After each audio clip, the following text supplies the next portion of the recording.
నమస్తే, welcome to వైద్యం ఆరోగ్యం. వైద్యం ఆరోగ్యంలో మెడికవర్ హాస్పిటల్స్ భారతదేశంలో అత్యంత వేగంగా అభివృద్ధి చెందుతున్న multi speciality health care centre. ప్రపంచవ్యాప్తంగా 12 దేశాలలో ఉనికిని కలిగి ఉన్న యూరోప్లోని అతిపెద్ద హెల్త్ కేర్ గ్రూప్లలో ఒకటి. గుండెపోటు ఎందుకు వస్తుంది, చిన్న వయసులో హార్ట్అటాక్కి గల కారణాలు ఏంటి, సైలెంట్ హార్ట్అటాక్ అంటే ఏంటి, ఇలా అన్ని విషయాల గురించి వివరంగా చెప్పేందుకు మెడికవర్ హాస్పిటల్స్లో అనుభవజ్ఞుడైన consultant interventional cardiologist doctor Shravan Kumar గారు మనతో ఉన్నారు. మరి వారిని అడిగి మరిన్ని వివరాలు తెలుస్తున్నాం. నమస్తే అండి, welcome to studio. Right doctor గారు, ఈ మధ్యకాలంలో హార్ట్ అటాక్స్ అనేవి ఏజ్తో సంబంధం లేకుండా, అలాగే ప్రాంతంతో సంబంధం లేకుండా ఇలా చాలా వస్తున్నాయి. ఎందుకంటారు? మెయిన్ రీజన్ ఏంటంటారు? సో ఈ హార్ట్ అటాక్కి గల కారణాలు ఫస్ట్ మనం తీసుకుంటున్న డైట్, మనం ఫాలో అవుతున్న ఎక్సర్సైజ్. సో మనం డైట్లో సరిగా మనం జంక్ ఫుడ్స్ ఎక్కువగా తినడము, ఆయిల్ ఫుడ్స్ ఎక్కువగా తినడము, మనం ప్రాపర్గా ఎక్సర్సైజ్ డైలీ చేయకపోవడం వల్ల, అధికంగా స్ట్రెస్ వల్ల, దీనివల్ల ఈ మధ్య కాలంలో చాలా చిన్న వయసులోనే హార్ట్ అటాక్స్ అనేది రావడం జరుగుతుంది.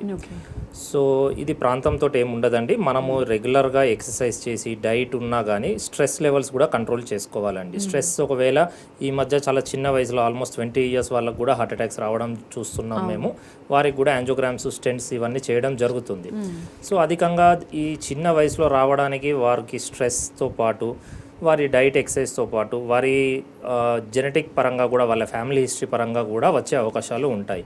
ప్రధానంగా వీరిలో స్మోకింగ్, ఆల్కహాల్ ఎక్కువగా తీసుకోవడం వల్ల కూడా వచ్చే అవకాశాలు ఉంటాయండి. ఓకే, అంటే ప్రాంతం అని ఎందుకన్నా అంటే విదేశాల్లో చూసుకున్నట్లయితే వాళ్ళు ఎక్కువ జంక్ తింటూ ఉంటారు, అయినా కూడా స్ట్రోక్స్ అనేవి తక్కువగా ఉంటాయి. మన దగ్గర ఎక్కువగా ఉన్నాయి, ఎందుకు అంటారు? సో యాక్చువల్లీ మన వెస్టర్న్ పాపులేషన్తో చూసుకుంటే ఇండియన్ సబ్ కాంటినెంట్లో ఆల్మోస్ట్ 1 to 2 decades అర్లియర్గా హార్ట్ అటాక్స్ అనేది గుర్తించడం జరిగింది. సో ఆల్మోస్ట్ అక్కడ 60-70 yearsలో వస్తే మన దగ్గర 40-50 yearsలోనే వస్తుంది. సో ప్రధానంగా మన జెనెటిక్ పరంగా కూడా ఉంటుందండి. ఓన్లీ ఇదొకటే కాదు, మళ్ళీ మన డైట్లో వాళ్ళు ఎక్కువ ఆయిల్ ఫుడ్స్ తీసుకున్నా కానీ వాళ్ళ ఎక్సర్సైజ్, వాళ్ళ జెనెటిక్ పరంగా కూడా ఉంటుంది ఇది. ఓకే, రైట్ అండి. చిన్న వయసులో రావడానికి మెయిన్ కారణాలు ఏంటంటారు? సో ప్రధానంగా ఎవరికైనా హార్ట్ అటాక్కి రావడానికి రిస్క్ ఫ్యాక్టర్స్ అనేటివి diet, exercise, stress, alcohol, smoking, ఇవే ప్రధాన కారణాలండి. సో ఒకవేళ మనం ఎక్కువగా మన డైట్లో ఎక్కువగా ఫ్రూట్స్, వెజిటబుల్స్ ఎక్కువగా తీసుకోవడం, నట్స్ ఎక్కువగా తీసుకోవడము, oil foods, junk foods, out side food avoid చేయడము, ఆయిల్లో మనకి రీహీటింగ్ ఆఫ్ ఆయిల్ ఇట్లాంటివి అవాయిడ్ చేస్తే చాలా మంచిదండి. దీంట్లో బ్యాడ్ కొలెస్ట్రాల్ ఉంటుంది, అవన్నీ మనం అవాయిడ్ చేయొచ్చు. మళ్ళీ ప్రధానంగా ఎక్సర్సైజ్ గురించి చెప్పుకుంటే almost at least everyday 30 minutes to 1 hour moderate intensity vigorous exercise చేస్తే మంచిదండి. ఆల్మోస్ట్ అంటే అట్లీస్ట్ బ్రిస్క్ వాకింగ్, చెమటలు వచ్చేంత వరకు వాకింగ్ చేయడం చాలా మంచిదండి. సో ఇలా మనం ఒకవేళ మన డైట్, ఎక్సర్సైజ్ చేసుకుంటూ ఎక్కువగా స్ట్రెస్ లెవెల్ని కంట్రోల్ చేయడానికి మెడిటేషన్, యోగా, బ్రీతింగ్ ఎక్సర్సైజెస్, ప్రాణాయామం ఇలాంటివి చేస్తే మన హెల్త్ బాగుంటుందండి. రైట్ అండి. ఈ హార్ట్ అటాక్ వచ్చే ముందు సిమ్టమ్స్ ఎలా ఉంటాయి అంటారు? ప్రతి పెయిన్ హార్ట్ అటాక్గానే చూడొచ్చు అంటారా? వచ్చినాక ప్రాథమిక చికిత్సగా ఏం చేసుకోవాలంటారు? సో ప్రతి పెయిన్ హార్ట్ పెయిన్ కాదండి. ఫస్ట్ థింగ్ ఏంటంటే 90% ఆఫ్ ద పీపుల్ ఛాతీ నొప్పి అని మన ఓపీడీకి వస్తే 90% వాళ్ళకి అది చిన్న గ్యాస్ట్రిక్ ప్రాబ్లము, లేకపోతే ఏదైనా కండరాల నొప్పి ఉండే అవకాశాలు ఉన్నాయండి. సో ఈ 10% పీపుల్ మాత్రమే వారికి ప్రధానంగా హార్ట్ అటాక్ కానీ హార్ట్ స్ట్రోక్ వల్ల పెయిన్ వచ్చే అవకాశాలు. సో మనం ఈ పెయిన్ని, హార్ట్ పెయిన్ని ఎలా గుర్తించాలి? సో ఈ హార్ట్ పెయిన్ని గుర్తించడానికి ప్రధానంగా ఒక central type of chest pain అంటామండి. చాలా సెంటర్లో చాలా సివియర్గా పెయిన్ ఉంటుంది. పెయిన్ ఏటిపికల్గా కొంతమందికి వేరియేషన్ కూడా ఉండొచ్చు. ఈ పెయిన్ అనేది ఈ లెఫ్ట్ ఆర్మ్కి కూడా రేడియేట్ అవ్వచ్చు. ఈ పెయిన్ అనేది బ్యాక్కి రావచ్చు. ఈ పెయిన్ అనేది మన దవడ దగ్గర కూడా రావచ్చు అండి. కొంతమందికి పొట్టలో కూడా వచ్చే అవకాశాలు ఉంటాయండి. పెయిన్ అనేది స్పెసిఫిక్గా ఛాతీలోనే వస్తుందని కాదు. సో ఈ పెయిన్తో పాటు ఒకవేళ ఎవరికైనా కానీ బాగా చెమటలు రావడము, కళ్ళు తిరగడము, ఆయాసం ఉండడము, గుండె వేగంగా కొట్టుకోవడము, ఇలాంటి లక్షణాలు ఉంటే ఇది గుండె నొప్పి అని గుర్తించడం జరుగుతుంది. ఓకే, ప్రాథమికంగా గుండె జబ్బు వచ్చిన తర్వాత ప్రాథమికంగా ఎలాంటి చికిత్స తీసుకోవాలంటారు? సో ఫస్ట్ థింగ్ మనం దీన్ని గుర్తించడం ఇంపార్టెంట్ అండి. చెప్పాను కదా 90% పీపుల్కి ఇది ఉండదు. సో ఫస్ట్ థింగ్ మనం సిమ్టమ్స్, సైన్స్ నేను చెప్పాను. తర్వాత నెక్స్ట్ మనం చేయాల్సిన టెస్ట్ ఏంటివి? ఫస్ట్ బేసిక్ టెస్ట్ అండి ఈసీజీ, ఎలక్ట్రోకార్డియోగ్రామ్. ఈసీజీలో మనకి ప్రధానంగా ఇదేమైనా హార్ట్ పెయినా కాదా, ఈసీజీలో ఏమైనా చేంజెస్ ఉన్నాయా అనేది చెక్ చేసుకుంటాం. ఫర్దర్గా మనకు కావాల్సిన టెస్ట్ 2D ఎకోకార్డియోగ్రఫీ, ట్రోపనిన్-T అనే టెస్ట్ ఉంటాయి. ఒకవేళ ఎవరికైనా చాలా దీర్ఘకాలికంగా ఛాతీ నొప్పి వస్తుందంటే ట్రెడ్మిల్ టెస్ట్ అని కూడా మనం చేయొచ్చు. సో ఈ టెస్ట్ ద్వారా వీరికి గుండె నొప్పి అని మనం నిర్ధారిస్తాము. తర్వాత నెక్స్ట్ మనం చేయాల్సి, ఒకవేళ వీరికి గుండె నొప్పి అని వచ్చింది అంటే మనం ఇమీడియట్గా అడ్మిట్ చేసుకుంటామండి. వారికి బ్లడ్ థిన్నర్, టాబ్లెట్స్, ఇంజెక్షన్స్ ఇస్తాము. నెక్స్ట్ ప్రాసెస్ అనేది యాంజియోగ్రామ్ అండి. యాంజియోగ్రామ్లో మనం హార్ట్ రక్తనాళంలో ఏమైనా బ్లాక్స్ ఉన్నాయా, అవి ఎంత పర్సంటేజ్ ఉంది అనేది మనం తెలుసుకోవడం జరుగుతుంది. దాని ప్రకారమే వారికి మెడిసిన్ సరిపోతాయా, స్టెంట్ అవసరమా, లేకపోతే ఏమైనా బైపాస్ సర్జరీ అవసరమా అనేది పేషెంట్కి మనం సూచించడం జరుగుతుంది. రైట్ అండి, ఫస్ట్ కాల్ తీసుకుందాం. వరంగల్ నుండి రవీందర్ గారు, నమస్తే అండి. నమస్తే మేడం. మాట్లాడండి, డాక్టర్ గారు ఉన్నారు, మీ డౌట్ ఏంటో అడగండి. సార్ నమస్కారం సార్. నమస్తే అండి. సార్ నాకు ఒక 6 months బ్యాక్ హార్ట్ స్టంట్ పడ్డది సార్. ఓకే. ఒక 2 years నుంచి ఈ రైట్ కాల్ కుడి దిక్క పట్టుకుంటుంది సార్. 2 days నుంచి ఈ రైట్ కాలు మోకాలు కింద సార్. మోకాలు కింద పెయిన్ వస్తుందా? ఈ మాంసం కదా కుడి దిక్క పట్టుకుంటాను. Okay okay. అంటే ఇది ప్రస్తుతానికి మీకు ముందు స్టెంట్ పడినా కానీ ఇవి వేరే పెయిన్ అండి. మీకు వచ్చే లెగ్ పెయిన్ అనేది ఎప్పుడు కూడా హార్ట్కి సంబంధించింది కాదండి. ఇది సింపుల్ కండరాల నొప్పి అయ్యే అవకాశాలే ఎక్కువ అండి. ఎందుకంటే ఎవరికైనా హార్ట్ ప్రాబ్లం వల్ల ఒకవేళ పెయిన్ వస్తే ఛాతిలో కానీ, పొట్టలో కానీ, దవడలో కానీ బ్యాక్ పెయిన్ వచ్చే అవకాశాలు ఉంటాయండి. లెగ్ పెయిన్ అనేది మాత్రం మీకు వేరే, అది కంప్లీట్ సెపరేట్ ఇష్యూ అండి. అదేమైనా మీ కండరాలు పట్టేసి ఉండే అవకాశాలు ఉన్నాయి. రైట్ అండి. ఈ మధ్యకాలంలో వింటున్నాం సైలెంట్ హార్ట్ అటాక్ అంటే ఏంటి అంటారు, దాని గురించి కూడా ఒకసారి. అంటే ఇప్పుడు అందరికీ, మీకు చాలా మందికి ప్రధానంగా హార్ట్ అటాక్ వచ్చే వారికి ఛాతీ నొప్పి అనేది మెయిన్ సిమ్టమ్ అండి. కానీ కొంతమందికి ఆల్మోస్ట్ ఒక 20% ఆఫ్ ద పీపుల్కి ఛాతీ నొప్పి లేకుండానే హార్ట్ అటాక్ వచ్చే అవకాశాలు ఉంటాయి. దీన్ని సైలెంట్ హార్ట్ అటాక్ అంటాము. సో ఈ సైలెంట్ హార్ట్ అటాక్ అనేది ఎక్కువగా ఎల్డర్లీ పాపులేషన్, ఎబో 65 years ఉన్న వాళ్ళకి, డయాబెటిక్ పాపులేషన్కి ఈ సైలెంట్ హార్ట్ అటాక్ అనేది వచ్చే అవకాశాలు ఉంటుంది. సో వీరిలో ఎలా గుర్తించాలి? వీరికి ఛాతీ నొప్పి ఉండకపోవచ్చు, కానీ అదర్ సిమ్టమ్స్ ఉంటాయండి. వీరికి బాగా ఊపిరి తీసుకోవడంలో ఇబ్బంది, నడుస్తుంటే ఆయాసం రావడము, లేకపోతే అధికంగా చెమటలు రావడము, లేకపోతే కళ్ళు తిరగడము, గుండె వేగంగా కొట్టుకోవడము, అధికంగా నీరసంగా ఉండడము, ఇలాంటి లక్షణాలు ఉంటాయండి. సో ఇలాంటి లక్షణాలు ఉన్నా కానీ వెంటనే నియర్ బై డాక్టర్ని సంప్రదించి ఈసీజీ చెక్ చేయించుకోవడం మంచిదండి. రైట్ అండి. ఈ హార్ట్ అటాక్ అనేది ఎన్ని టైప్స్ ఉంటుంది, దాని గురించి కూడా. సో ఇది హార్ట్ అటాక్ ప్రధానంగా వచ్చేది మనకి డిమాండ్ సప్లై. ఒకటేమో హార్ట్ కొరనరీ ఆర్టరీలో బ్లాక్స్ వల్ల వస్తుందండి. కొరనరీ ఆర్టరీలో బ్లాక్స్ అనేటివి మనకి కొలెస్ట్రాల్, బ్యాడ్ కొలెస్ట్రాల్ డిపాజిట్స్ కాలపరంగా కొద్దిగా పెరుగుకుంటూ వస్తాయండి. సడన్గా ఆ కొలెస్ట్రాల్ బ్లాక్ పైన చిన్న బ్లడ్ క్లాట్ ఫామ్ కావడం వల్ల ఆ ఏరియా ఆఫ్ ద హార్ట్ మజిల్కి కంప్లీట్గా బ్లడ్ సప్లై అనేది ఆగిపోతుందండి. దానివల్లే హార్ట్ అటాక్ అనేది వస్తుంది. ఇది మెయిన్గా అథెరోస్క్లిరోసిస్ వల్ల వచ్చేదండి. ఇది ఏజ్ రిలేటెడ్. కొంతమందికి డిమాండ్ సప్లై మిస్ మ్యాచ్ అంటాము. కొంతమందికి వారు ఎక్కువగా మనకి బ్లడ్ సప్లై అనేది తక్కువ ఉండి ఎక్కువ ఎక్సర్సైజ్, ఎగ్జర్షనల్ సిమ్టమ్స్ అనేటివి వచ్చే అవకాశాలు కూడా ఉంటాయి. డిమాండ్ సప్లై మిస్ మ్యాచ్ వల్ల కూడా వచ్చే అవకాశాలు ఉంటాయి. కొంతమందికి హార్ట్ అటాక్ అనేది స్టెంట్ తర్వాత, బైపాస్ సర్జరీ తర్వాత కూడా మళ్ళీ హార్ట్ అటాక్ వచ్చే అవకాశాలు కూడా ఉంటాయి. రైట్, కాల్ తీసుకుందామండి. జగిత్యాల నుండి ప్రసాద్ గారు, నమస్తే అండి. హలో ప్రసాద్ గారు. నమస్కారం మేడం. మాట్లాడండి, డాక్టర్ గారు ఉన్నారు. నమస్కారం సార్. నమస్తే అండి. సార్ నాకు 12 సంవత్సరాలు sir open heart surgery. Okay. అయితే నాకు ప్రొద్దున రోజు బీపీ గోళీలు 2 వేసుకుంటా సార్, 3 వేసుకుంటా. నైట్ అల్సర్ 40 ఫ్లాప్టాప్ వేసుకుంటా సార్. ఓకే. అయితే ఇన్స్పెక్షన్ లాగా వచ్చి కాలుకు బొగ్గలు వచ్చినాయి సార్. బొగ్గలు వస్తే నాకు అది మంజేర్ అని చెప్పి ఆ డిస్ప్లే వేసి పట్టీలు కట్టి ఇప్పుడు క్లియర్ అయిపోయింది సార్. ఓకే. అయితే ఇప్పుడు మంజేర్ గోళీ ఇప్పుడు నేను అది డిఈసి అని ఒక టాబ్లెట్ ఉన్నది, దీన్ని కంటిన్యూ వాడమంటారా వద్దా సార్ ఈ గోళీలతో పాటు? ఏ టాబ్లెట్ పేరేమంటున్నారు? DEC sir, DEC diethyl carbamazepine. Okay. Diethyl carbamazepine అనేది మీకు జనరల్లీ ఫైలేరియాసిస్, బోధకాలు ఉన్న వాళ్ళకి ఇచ్చే టాబ్లెట్ అండి. అది దానికి హార్ట్కి సంబంధం లేదండి. అది స్పెసిఫిక్గా ఈ బోధకాలు, ఫైలేరియాసిస్ ఆఫ్ లెగ్ ఉన్న వాళ్ళకే రాసిస్తాం. ఈ కాళ్ళ వాపులు అనేది బోధకాల వల్ల అయ్యి ఉండొచ్చు ఒక థింగ్, అందుకే ఆ డాక్టర్ గారు మీకు అది సజెస్ట్ చేసి ఉండొచ్చు, జనరల్ ఫిజిషియన్ గారు. కాళ్ళ వాపులు హార్ట్ పేషెంట్స్కి రావడానికి కారణాలు ఏంటి అంటే వారి హార్ట్ పంపింగ్ కెపాసిటీ అనేది చాలా తక్కువగా ఉండడం వల్ల బాడీ మొత్తంలో ఎక్కువగా అధికంగా వాటర్ జమ అవ్వడం జరుగుతుంది. అది కాళ్ళల్లో పేరుకపోవచ్చు, తర్వాత మెల్లమెల్లగా కాళ్ళ నుంచి పుట్ట భాగంలో, తర్వాత ఫేస్కి రావడం జరుగుతుందండి. సో మనకి ఒకవేళ మీకు 2 కాళ్ళల్లో కాలువాపులు ఉంటే మీరు 2D ఎకో స్కానింగ్ చేయించుకొని వెంటనే మీ LV function, heart pumping capacity ఎంత ఉందనేది తెలుసుకోవడం మంచిది. రైట్ అండి, కాల్ తీసుకుందాం. కరీంనగర్ నుండి పరశురాములు గారు, నమస్తే అండి. హలో హలో సార్ నమస్కారం సార్. నమస్తే అండి. సార్ నాకు 6 months క్రితం బాగా చెమటలు వచ్చినాయి సార్ ఒకసారి. ఓకే అయితే నాకు మెడికవర్ హాస్పిటల్ కరీంనగర్లో తీసుకున్నాను సార్. ఓకే 2 weeks ఈసీ చేశారు. ఓకే తర్వాత ఆంజియోగ్రామ్స్ రెఫర్ చేశారు.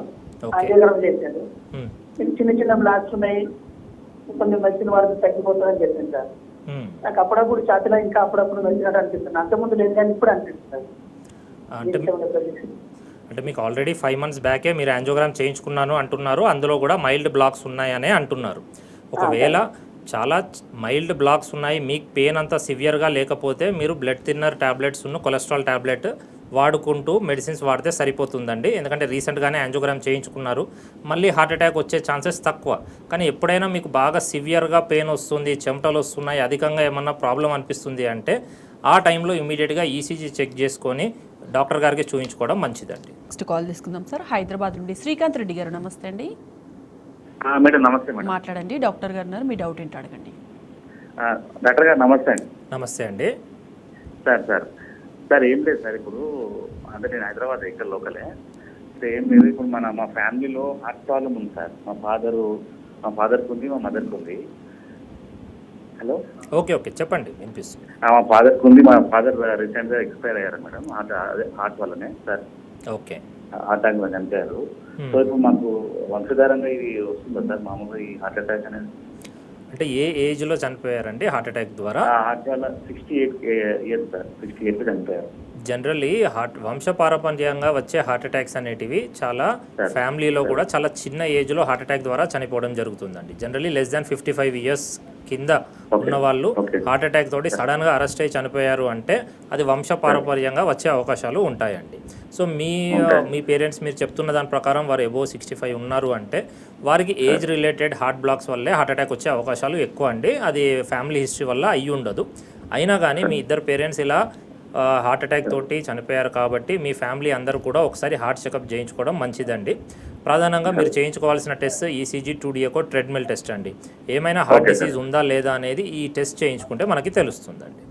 రైట్ అండి, నెక్స్ట్ కాల్ తీసుకుందాం. హనుమకొండ నుండి గోపాలకృష్ణ గారు, నమస్తే అండి. హలో హలో హలో గోపాలకృష్ణ గారు మాట్లాడండి, డాక్టర్ గారు ఉన్నారు, మీ డౌట్ ఏంటో అడగండి. టీవీ వాల్యూమ్ తగ్గించి మాట్లాడండి.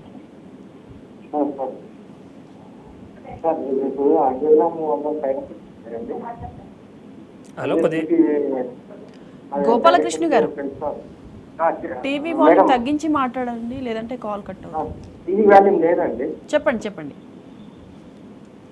టీవీ వాల్యూమ్ లేదు. అయితే యాంజియోగ్రామ్ వల్ల సైడ్ ఎఫెక్ట్స్ ఉంటాయా? ఓకే, యాంజియోగ్రామ్ అనేది జనరల్లీ చాలా సేఫ్ ప్రొసీజర్ అండి. కానీ ఎనీ ప్రొసీజర్లో క్యారీ చేసే మైల్డ్ రిస్క్ అనేది ఈ యాంజియోగ్రామ్లో కూడా ఉంటుంది. సో యాంజియోగ్రామ్ అనేది మనం generally 90% of the time hand ద్వారా చేస్తామండి. రేడియల్ ఆర్టరీ ద్వారా వ్రిస్ట్ నుంచి కెథిటర్స్ అనేది వైర్స్ అండ్ కెథిటర్స్ హార్ట్ వరకు వేసి హార్ట్ దగ్గర ఒక కెథిటర్ ద్వారా డై ఇంజెక్ట్ చేసి ఎక్స్రేస్ తీసి చూస్తామండి. సిఎం మెషిన్ ద్వారా ఎక్స్రేస్ తీసి చెక్ చేస్తాం ఏమైనా బ్లాక్స్ ఉన్నాయా అని. సో ఈ ప్రొసీజర్లో జనరల్లీ మనం రెగ్యులర్గా చేస్తూనే ఉంటామండి. But it carries any procedure as it carries mild risk. ఈ ప్రొసీజర్లో కూడా ఆల్మోస్ట్ అరౌండ్ 1 to 2% రిస్క్ అనేది ఉంటుందండి. రైట్ అండి, ఈ హార్ట్ అటాక్కి సంబంధించి మెడికోవర్లో ఎలాంటి చికిత్స అందుబాటులో ఉంది, దాని గురించి వివరించండి. సో ఈ హార్ట్ అటాక్ పేషెంట్స్కి మనం ప్రధానంగా ఫస్ట్ ట్రీట్మెంట్ ఏంటిది అంటే ఫస్ట్ వాళ్ళు ఎంత త్వరగా హాస్పిటల్కి రీచ్ అయితే అంత మంచిదండి. సో వారు ఒకవేళ హార్ట్ అటాక్ పేషెంట్ ఛాతీ నొప్పితో ఉన్నప్పుడు వితిన్ 12 hours హాస్పిటల్కి రీచ్ అవ్వగలిగితే వారికి ప్రధానంగా మనం ఆఫర్ చేసే ట్రీట్మెంట్స్ 2 ఉంటాయండి. ఒకటేమో ప్రైమరీ యాంజియోప్లాస్టీ.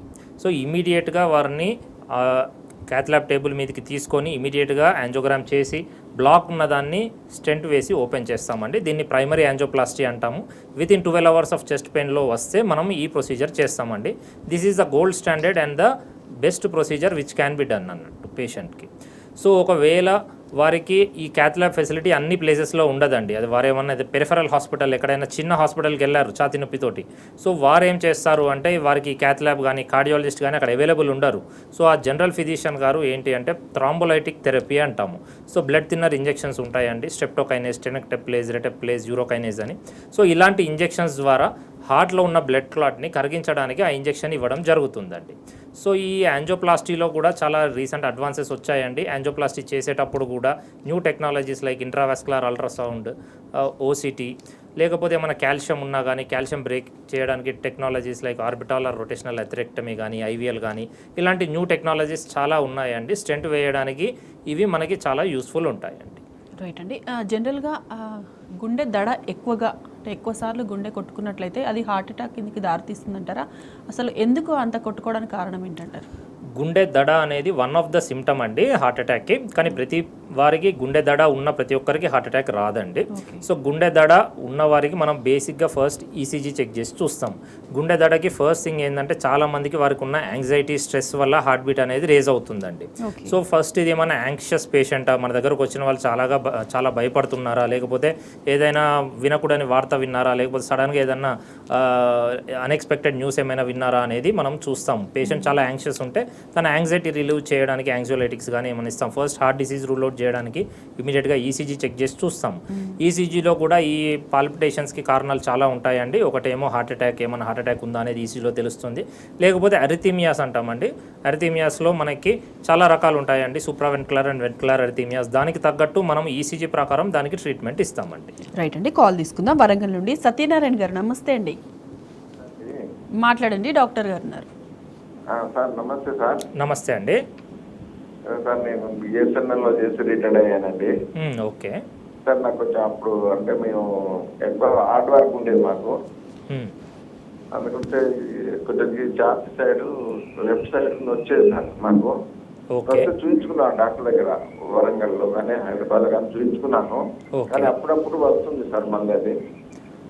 అంటే మీరు ప్రధానంగా ఒకవేళ మీకు ఛాతీ నొప్పి కంటిన్యూస్గా వస్తుంది అంటే ఫర్దర్ టెస్ట్ చేయించుకోవడం మంచిదండి.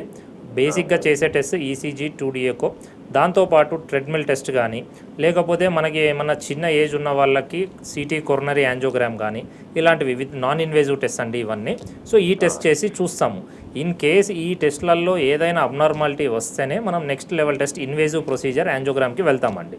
సో మీరు ఒకవేళ ఈ టెస్ట్లలో నాన్ ఇన్వేజివ్ టెస్ట్ ఏమైనా చేయించకపోయి ఉంటే అవి చేయించుకొని చూడండి. రైట్ అండి. నెక్స్ట్ కాల్ తీసుకుందాం. పల్నాడు జిల్లా నుండి శ్రీనివాస్ గారు, నమస్తే అండి. హలో శ్రీనివాస్ గారు.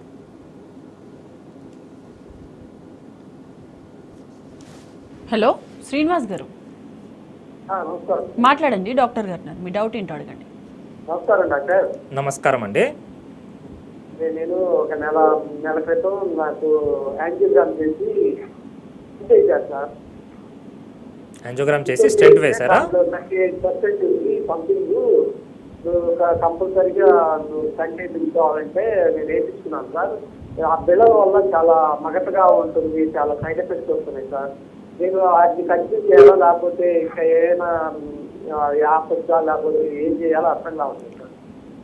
అంటే మీకు స్టెంట్ పడిందా అండి? మీరు చెప్తున్నది స్టెంట్ పడిందా? ఏంటి సార్? అంటే స్టెంట్ ద్వారా సైడ్ ఎఫెక్ట్స్ అంటున్నారా? మీకు అంటే ఏం ప్రొసీజర్ అయింది మీకు? కంటి ద్వారా సైడ్ ఎఫెక్ట్స్ వస్తున్నాయి అంటే మందులు సార్. జనరల్లీ టాబ్లెట్స్ అనేటివి మనము blood thinner after stenting procedure మనం blood thinner tablets, cholesterol tablets, heart rate ఉన్న బీపీ కంట్రోల్ చేసే టాబ్లెట్స్ ఇవి ఇస్తామండి. వీటి ద్వారా మైల్డ్ సైడ్ ఎఫెక్ట్స్ ఉంటాయి, కానీ మనము ఎప్పుడైనా రిస్క్ ఏంటిది, బెనిఫిట్ ఏంటిది అనేది చెక్ చేస్తామండి. ఇప్పుడు ఈ చిన్న బ్లడ్ థిన్నర్, ఆస్పిరిన్ వీటి వల్ల గ్యాస్ట్రిక్ ప్రాబ్లం వచ్చే అవకాశం ఉంటుంది, కానీ but they are life saving tablets అండి. సో ఎవరికైనా కానీ వారికి ఛాతీ నొప్పి, గ్యాస్ట్రిక్ ప్రాబ్లం ఎక్కువ అవుతుంది అంటే ఆ టాబ్లెట్స్ చేంజ్ చేసి వేరే దానికి తగ్గట్టు వేరే ఏమైనా టాబ్లెట్స్ ఇవ్వాలనేది చెక్ చేస్తాం. ఈ కొలెస్ట్రాల్ టాబ్లెట్స్ వల్ల కూడా కొంతమందికి మజిల్ పెయిన్స్ ఇవన్నీ వచ్చే అవకాశాలు ఉంటాయండి. సో మీ కొలెస్ట్రాల్ లెవెల్ ప్రకారం ఆ డోస్ తక్కువ చేయడము, లేకపోతే మీకు duration of the procedure. So ఒకవేళ 1 year అయిపోయింది స్టెంట్ పడి అనుకోండి, మనం నెంబర్ ఆఫ్ యాంటీప్లేట్లెట్స్, ఈ బ్లడ్ తిన్న ట్యాబ్లెట్స్ డోస్ తక్కువ చేస్తాం, నెంబర్ తక్కువ చేస్తాము. ఈ ట్యాబ్లెట్స్ కూడా మీకు నెంబర్ ఆఫ్ ట్యాబ్లెట్స్ అనేవి కూడా 1 year ఆఫ్టర్ స్టెంటింగ్ చాలా వరకు తగ్గుతాయండి. సో మీకు ఈ ట్యాబ్లెట్స్ వల్ల మైనర్ సైడ్ ఎఫెక్ట్స్ ఉండొచ్చండి, కానీ ఆల్వేస్ మీరు ఆ ట్యాబ్లెట్స్ ఏమన్నా ప్రాబ్లం అనిపిస్తే మీ డాక్టర్ గారిని సంప్రదించే స్టాప్ చేయాలండి. మీ అంతటా మీరు స్టాప్ చేస్తే మాత్రం హార్ట్ అటాక్ వచ్చే అవకాశాలు ఉంటాయండి. రైట్ అండి, నెక్స్ట్ కాల్ తీసుకుందాం. పెద్దపల్లి నుండి వెంకటరమణ గారు, నమస్తే అండి. నమస్తే అండి. మాట్లాడండి, డాక్టర్ గారు మీ డౌట్ అడగండి. ఇక గుండె పెద్దగా అవడం అంటే ఏంటిదండి? గుండె పెద్ద దానివల్ల ప్రమాదం ఉందా అనేది? ఏంటండి? గుండె పెద్దగా అవడం, గుండె పెద్దగా కావడం దానివల్ల ప్రమాదం ఏమైనా ఉంటుందా అనేది? అంటే గుండె పెద్ద ఆయనకు దడ, గుండె హార్ట్ బీట్ ఎక్కువ కొట్టుకోవడమా? అంటే గుండె పెద్దగా అవడం అనేది ఉంటుందా అండి? గుండె పెద్దగా అవ్వడము అంటే గుండె సైజ్ అనేది పెద్దగా అయ్యే అవకాశాలు ఉంటాయండి. అది కార్డియోమైపతి, డైలేటెడ్ కార్డియోమైపతి అంటాము.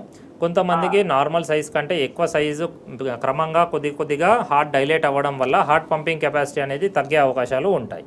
సో ఈ డైలేటెడ్ కార్డియోమైపతి అనేది చాలామందికి ఏమన్నా ప్రీవియస్గా ఏమన్నా వైరల్ ఇన్ఫెక్షన్ హార్ట్కి వచ్చినా కానీ, లేకపోతే హార్ట్ స్ట్రోక్, ఆల్రెడీ ఒకసారి హార్ట్ అటాక్ వచ్చి హార్ట్ పంపింగ్ అనేది వీక్ అవ్వడం వల్ల కూడా హార్ట్ సైజ్ అనేది పెరగడం జరుగుతుందండి. హార్ట్ సైజ్ పెరిగినప్పుడు ఛాన్సెస్ ఏంటి అంటే దాని పంపింగ్ కెపాసిటీ అనేది తగ్గుతూ ఉంటుంది. సో దానికి తగ్గట్టు మనము ఇది రీమోడలింగ్ కోసం మనము మెడిసిన్స్ అనేటివి బీటా బ్లాకర్స్ కానీ, ఏసీ ఇన్హిబిటర్స్ ఇట్లాంటి డ్రగ్స్ ఉంటాయండి. మన హార్ట్ పంపింగ్ కెపాసిటీని ఇంప్రూవ్ చేసి ఈ హార్ట్ డైలటేషన్ అనేది స్టాప్ చేయడానికి మనము ఈ మెడిసిన్స్ వాడవచ్చు. రైట్ అండి, జనరల్గా బీపీ ఉన్నవారు డైలీ ట్యాబ్లెట్లు వేసుకోవాలంటారు. అది నెగ్లెక్ట్ చేస్తే స్ట్రోక్కి దారి తీసే అవకాశం ఉంటుందంటారా? సో ప్రధానంగా యంగ్ పాపులేషన్లో బ్రెయిన్ స్ట్రోక్ అండి, హార్ట్ స్ట్రోక్ కాదు, బ్రెయిన్ స్ట్రోక్కి ప్రధాన కారణము హైపర్ టెన్షన్ అండి. సో మనకు ఒకవేళ బీపీ ట్యాబ్లెట్స్ వాడకపోతే, వారికి బీపీ అనేది కంట్రోల్లో లేకపోతే మాత్రం వారికి బ్రెయిన్ స్ట్రోక్, హార్ట్ స్ట్రోక్ ఇవన్నీ వచ్చే అవకాశాలు అయితే ఉంటాయండి. సో ఒకవేళ మీకు ట్యాబ్లెట్స్ వద్దనుకుంటే ఫస్ట్ థింగ్ మీరు ఈ డైట్, సాల్ట్ రెస్ట్రిక్టెడ్ డైట్ అంటామండి, ఉప్పు అనేది less than 5 grams per day. So ఈ ఉప్పు శాతం తక్కువ చేసి daily exercise 1/2 hour to 1 hour exercise చేస్తే బీపీని కొద్దిగా కంట్రోల్ చేసే అవకాశం ఉంటుందండి. ఒకవేళ అప్పుడు కూడా ఈ డైట్ ఎక్సర్సైజ్ తోటి మీ బీపీ అనేది కంట్రోల్లో లేకపోతే తప్పనిసరిగా మీరు మెడిసిన్స్ వాడాల్సి వస్తుంది. రైట్ అండి, జనరల్గా మనం చూసుకున్నట్లయితే మహిళల్లో కన్నా పురుషుల్లో స్ట్రోక్స్ అవకాశాలు ఎక్కువగా ఉంటాయని వింటుంటాం, నిజమేనంటారా? అవునండి. సో ఇది యాక్చువల్లీ హార్ట్ అటాక్స్ అనేటివి మేల్స్లో చాలా కామన్ అండి కంపేర్ టు ఫీమేల్స్. సో ఎందుకు అంటే జనరల్లీ ఫీమేల్స్లో వారికి హార్మోనల్ ప్రొటెక్షన్ అనేది ఉంటుందండి. సో అప్ టు మెనోపాజ్, వాళ్ళు మెనోపాజ్ రీచ్ అయ్యేంత వరకు కూడా వారికి హార్మోనల్ ప్రొటెక్షన్ అనేది ఉంటుందండి. ఒకసారి వారి మెనోపాజ్ రీచ్ అయిన తర్వాత వారికి కూడా ఈ పోస్ట్ మెనోపాజల్ ఫీమేల్స్కి కూడా హార్ట్ రిస్క్ అనేది ఇంక్రీజ్ అవుతుందండి. ఎలాంటి సజెషన్ ఇస్తారు ఆడియన్స్కి ఈ హార్ట్ అటాక్స్ పరంగా? సో ఫస్ట్ థింగ్ అనేది ఛాతీ నొప్పిని ఎప్పుడు నెగ్లెక్ట్ చేయకండి. ఛాతీ నొప్పి అనేది మనకి అది హార్ట్ అటాక్ ఉండొచ్చు, ఉండకపోవచ్చు, కానీ ఆల్వేస్ మనకి ఒకవేళ ఛాతీ నొప్పితో పాటు అదర్ సిమ్టమ్స్ ఏమైనా వస్తున్నాయి అనుకోండి, చెమటలు వస్తున్నాయి, కళ్ళు తిరుగుతున్నాయి, అధికంగా నీరసము, గుండె దడ, ఊపిరి తీసుకోవడంలో ఇబ్బంది, ఇలాంటి లక్షణాలు ఉన్నాయంటే వెంటనే నియర్ బై హాస్పిటల్లో ఈసీజీ చెక్ చేయించుకొని డాక్టర్ చూపించుకోవడం మంచిదండి. Always prevention is better than cure అండి. ఎప్పుడైనా కానీ హార్ట్ అటాక్ రాకుండా మనం ప్రివెంట్ చేసుకోవాలి అండి. సో హార్ట్ అటాక్ రాకుండా ప్రివెంట్ చేసుకోవాలి అంటే నేను చెప్పినట్టు మీరు రెగ్యులర్గా డైట్, ఎక్సర్సైజ్ ఫాలో కావాలి, డైలీ ఎక్సర్సైజ్ చేయండి, స్ట్రెస్ లెవెల్స్ని కంట్రోల్ చేయండి, స్మోకింగ్, ఆల్కహాల్ని స్టాప్ చేయండి. ఇలా చేస్తే మీరు ఆరోగ్యంగా ఉంటారు. రైట్ అండి, మెడికోవర్లో ఎలా ఉంటుంది? సో ఈ మెడికవర్ హాస్పిటల్లో మన దగ్గర కూడా మనం all types of treatments available ఉన్నాయండి. మనము చాలామందికి మన ఆల్ హాస్పిటల్స్లో క్యాత్ ల్యాబ్ ఫెసిలిటీస్ ఉంటాయి. ఇమీడియట్గా ఎవరైనా ఛాతీ నొప్పితోటి వస్తే వితిన్ ఫ్యూ మినిట్స్ టు అవర్స్లో వారిని యాంజియోగ్రామ్ చేసి ఇమీడియట్గా స్టెంట్ వేసి చాలామందిని కాపాడడం జరిగింది. సో ఈ మనం ఎప్పుడైనా కానీ ఇదే బెస్ట్ పాసిబుల్ ట్రీట్మెంట్ అండి, ప్రైమరీ యాంజియోప్లాస్టీ. సో ఎవరికైనా కానీ ఈ యాంజియోగ్రామ్ చేసిన తర్వాత ఎవరికైనా క్యాల్సిఫైడ్ లీజన్స్ ఉన్నాయి, లేకపోతే ఏమైనా చాలా వెజల్స్లో ఎక్టెటిక్ వెజల్స్, ఎక్కువ థ్రాంబోస్ ఉంది, లేకపోతే ఏమైనా కాంప్లెక్స్ కొరనరీ ఇంటర్వెన్షన్స్ అవసరం పడ్డా కానీ మన దగ్గర ఐవస్, ఓసిటీ ఇలాంటి అన్ని ఫెసిలిటీస్ అవైలబుల్ ఉన్నాయండి. రైట్ అండి, హార్ట్ అటాక్ సంబంధించి మెడికోవర్లో ఎలాంటి చికిత్సా విధానం ఉంది అనే విషయాలు, చాలా విషయాలు తెలియజేశారండి. థ్యాంక్ యూ సో మచ్ అండి. థ్యాంక్ యూ అండి. ఇది వాళ్ళ వైద్యం ఆరోగ్యం. నమస్తే.